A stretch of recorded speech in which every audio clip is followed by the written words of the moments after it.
Semacam para kiai-kiai apalagi Gus Dur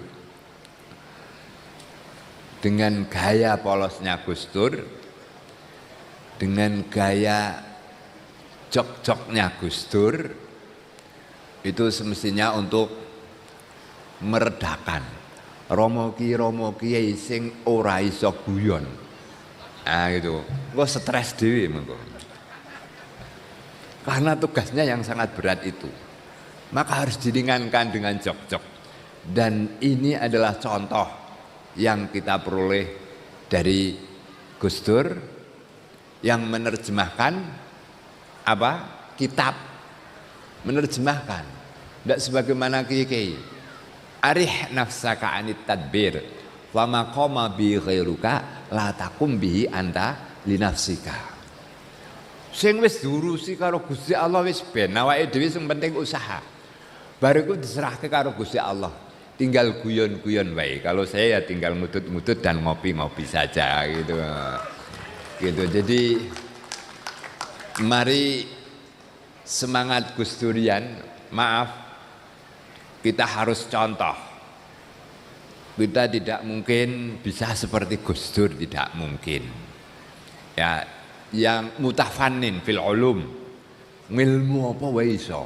Wis syarate mursid. Syarate mursid itu mutafannin fil ulum. Ilmu bahasa semua beliau menguasai. Ilmu fikih semuanya beliau menguasai. Siapa bilang? Saya itu punya kiai almarhum Kiai Wahid Zuhdi. Sebelum dia baiat itu kalau sama Gus Dur itu bensinnya Masya Allah. Saya nyetel pidatonya Gus Dur saja disuruh mateni.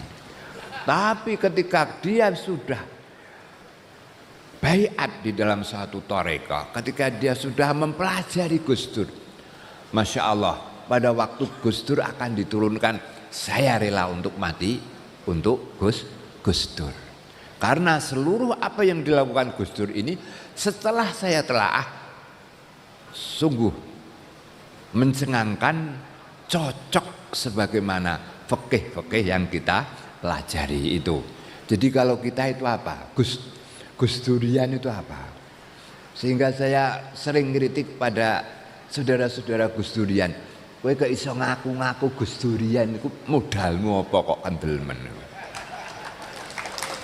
Ilmu jauh, sikap jauh. Ya namun setidak-tidaknya dari kumpulan-kumpulan saudara-saudara Gus Durian ini mengumpulkan, membentuk menjadi satu sosok Gus Dur yang akan memperjuangkan segala hal yang ada di Indonesia ini. Nah itu yang kita harapkan dari Gus Durian tersebut. Maka kita bangkitkan lagi pemikiran-pemikiran Gus Dur yang sudah merupakan jargonnya Gus Yahya. Masa zaman Gus Dur ana tambang ora ana ya. Nah, ora ana. Saya yang tidak ikut-ikutan saja tadi sudah dikisap oleh anak-anak tentang tambangan ini. Dikirain saya ikut menikmati kok dikisap ini. Ini toh saya enggak apa-apa, saya cuma pengurus PWNU wilayah. Yang terjadi di atas saya juga ikut dikisap. Nah, dikisap oleh anak-anak itu Pak Mahfud MD Prof. Moga-moga kita bisa menjalankan roda jamiah ini sebagaimana Gus Dur. Sebab saya yakin kalau NU baik pasti negara baik. Gus Dur mempersiapkan menjadi presiden itu setelah memimpin NU sekian periode. Jadi sekian periode setelah membentuk NU, kesadaran di NU. Kemudian meskipun cuma 2 tahun, semuanya delalah jadi makmur, semuanya delalah jadi tertib dan lain sebagainya. Itu yang namanya barokah. Yang sekarang diprihatinkan oleh Gus Dur, sejak kapan NU itu selalu menyandarkan kepada bupati, menyandarkan kepada pejabat, sudah tidak percaya lagi kepada barokah. 2 tahun kepemimpinan Gus Dur